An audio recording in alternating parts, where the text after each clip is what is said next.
Elga Castro, hello, how are you? Very well, thank you. How are you? Very good. Thanks for sparing some of your time to talk about the importance of ancillary revenue from the upselling at hotels. Elga Castro, Business Unit Senior Director, Revenue Management, Southern Europe and US at minor hotels. That's right. That's right. Absolutely right. Spot on. So, and all the title, what does it mean? What do you do exactly at minor hotels driving the revenue? Yes. Well, I'm the head of revenue management and pricing for Southern Europe. So over 170 properties that span across Southern European countries and New York, even though that doesn't have to do a lot geographically speaking with Southern Europe. But yes, I lead a team of experts in revenue management and pricing. So leading strategies for pricing across the different geographies and ensuring that we deploy optimal forecasting and pricing to optimize our hotels and ensure that the highest benefits is actually delivered as we've done over the last few years. Okay. And part of that effort to drive performance, it's the ancillary revenue, which is our topic here of the conversation. And we were talking about before pressing the record button, the importance of the person who drives internally the upsell effort. So you can have a great software, you can have great training for the team, but the key there, it's that person, we call it champion, the front desk champion or the front desk upselling champion who's driving it. So how do you see from your point of view, driving all those teams, that role, the importance of the champion? Well, for us, it's crucial. Over the last 2.5 years, we've implemented a team of experts led by this champion, globally speaking, who then supports the drive for ancillary revenues and the optimization of ancillary revenues through the champions in house. So it's not just about implementing a strong upselling culture because it involves, of course, experts in pricing coming from revenue management, but mostly the teams at the hotels. And it's crucial to have somebody who monitors the daily performance, who establishes the targets, who monitors the performance against those targets, and also identifies the several opportunities over and beyond these objectives. So, in short, it's a person who should convey his or her passion. Not only in pricing, but also capturing those ancillary revenues to the rest of the team, typically operational teams who need to be involved and feel part of not only the excellence in pricing but also capturing every sales opportunity. And in our case, it's somebody who actually stemmed from an operations team from one of our properties and who has managed to excel and push this discipline throughout the hotels across the business unit with regular coaching sessions, with the proper inspiration and training. So definitely the champion in our case has been crucial when it comes to the role of pushing for ancillary revenues. Mhm. No, I agree 100%. So that will be the role that you have, a global role that you have for Yes, minor hotels. And then individually, hotels, ideally, they should also have their own champion or champions, because it could be a team, depending on correct. the shift, to always have someone on board. So in going down to the hotel at hotel level, what do you think should be the qualities for that champion, that kind of profile to drive the team to improve the performance in that case? Well, at the hotel level, roles have to, these roles and these people have to definitely feel that passion for driving excellence at service. Part of the excellence at service is providing our more demanding customers every day with the holistic stay by offering all the different experience that they have at hand, not only on property but outside, that can definitely wrap up and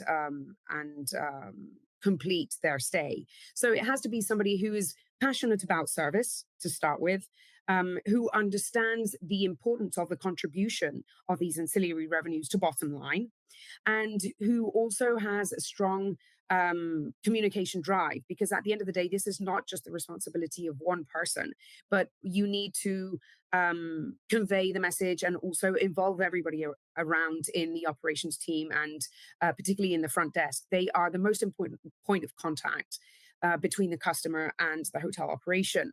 So somebody who is passionate about service, definitely, understands the relevance and the key contribution of these ancillary revenues to bottom line, and somebody who has strong communication skills to drive that passion and bring the teams together. And an easy way for us to do this sometimes is um, making and achieving this through an incentive system. So pulling this together with the sales effort that this person is able to communicate, we tie that into an incentive program.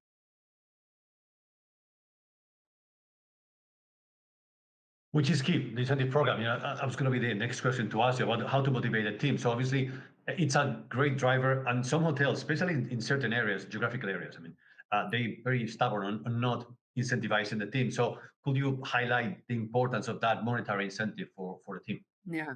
Well, there's always a fear for the no from a customer. But once you overcome that through training and the proper coaching, it's about motivating these teams and again making them aware of how important the contribution of what they achieve is to the bottom line. So of course, motivation is essential, both through this incentive system that I was mentioning, and also through recognition. So, for instance, at minor hotels, we work with not only a regular incentive system that is calculated on a monthly and annual basis, but also through a recognition system for hotels that excel both their targets and the quality, because at the end of the day, this has a direct impact on the quality perceived by the customers at the hotels. So the recognition is obviously not only for the individuals, but also through the by their supervisors for the entire team. It's also highlighting upselling champions, because at the end of the day, there are team members who are always more prone or actually master this discipline more often than not. And it's through this recognition system that they understand the importance of their role and the contribution in terms of bottom line, as I said. Being brand ambassadors is crucial. So anything and everything we offer to our customers that go over and beyond a commodity of a hotel nowadays definitely makes the difference. The full knowledge of the products and the services is for this, therefore, crucial. Um, it allows us to maintain consistency and always offer the best service and the best products to our customers without, prejudicing anyone, and allowing the customer to make an informed decision as to whether they want to purchase this additional service or not. And additionally, this incentive system is dedicated to at the end of the day, making hotels across the company aware of which are the best practices, which are the most effective selling techniques, and allowing through the champions to foster the self confidence and of these experts in the hotels. And we do this through, thorough training with through the experts at our hotels, as I said, with suggested dialogues, with key trainings on phrases, and that allows them and encourages them with more security and more self confidence to overcome that hearing, the fear of hearing no at an offering of these services. Yeah, we tend to cause rejection from the receptionist sometimes. No, but that no from the agent. I mean, from the customer. But at the end of the day, with that training that you're saying, with the key phrasing and the motivation, at the end, it's like a sales funnel. So it's not about Yes, trying with absolutely everyone. It's like finding the right need for the customer and improving the experience on the stay. And I completely agree with you in that point. And that is not about the revenue you generate, which is also very important, of course, but it's mainly about improving the customer experience in the hotel, so that improves also the loyalty level, because you're gonna get indeed, more loyal customers, if they really indeed, have indeed. a great experience in the hotel. So your life is about revenue professionally, setting the targets, setting goals, focusing on ancillary revenue. Then how do you set a goal when it comes to ancillary revenue? Well, let's not forget ancillary revenue starts before the customer arrives at the front desk. So we have to take into consideration when setting up our targets the different points of sale. and the different customer journey and what each of our customers is looking for. So when you are staying with us for a leisure or a business reason, so we need to ensure that we are able to capture these ancillary revenues and, you know, as I said, complete that experience that would deliver over and beyond the expectations of our customers. And the way we set targets is not just by understanding the performance that we currently have, but also where could we potentially be. So obviously goals allow us to measure the performance, and we set them specifically by hotel, by month, and by ancillary stream. Okay, of course we are all aware of which are our top producing revenue streams when it comes to ancillary revenue, but we have to think out the box, be original, and be innovative. So what we do is we work together with the operations team in establishing what is the increased revenue to be captured, what the opportunities are, hotel by hotel, and also we take into consideration historical data in terms of best practices. What have they implemented? What have they excelled on? And is this something we can extrapolate and learn from and implement across the different hotels? And as I said, upselling starts before the customer arrives. So we need to understand by ancillary type what is a top seller, what needs to be fostered and where, and then push that and incorporate it into the targets. As I said, they are measured by hotel. And we work also on an incentive individual program. So these are established by month, and we do a regular follow up informing the teams how are they performing versus the established targets. Is there something that is excelling? Again, is there something that is underperforming that we need to track or that we need to correct? And then ensure as well that this works hand in hand with the customer satisfaction, because at the end of the day, the upselling and the effective upselling has a direct impact in enhancing the experience. And we see that reflected as well in the quality performance index.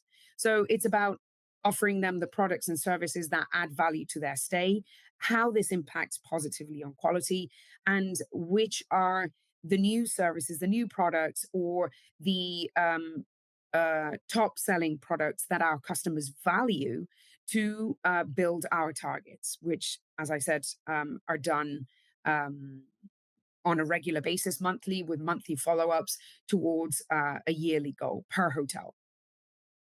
Mhm.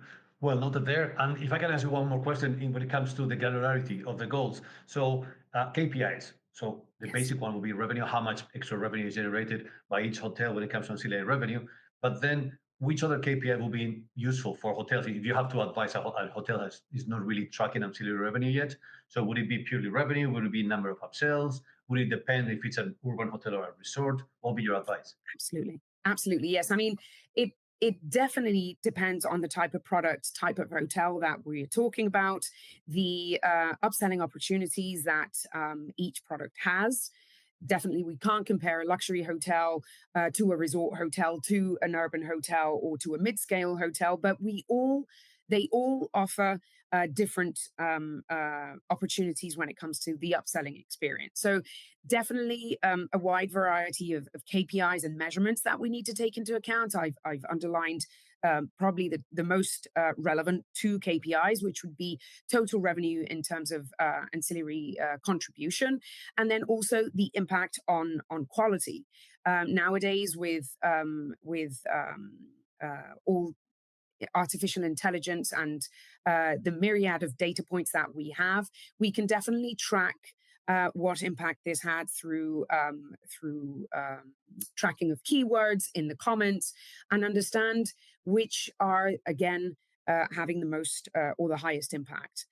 So beyond total revenue achieved and the quality impact that this has, definitely understanding it by product, by season and hotel, and also by revenue stream.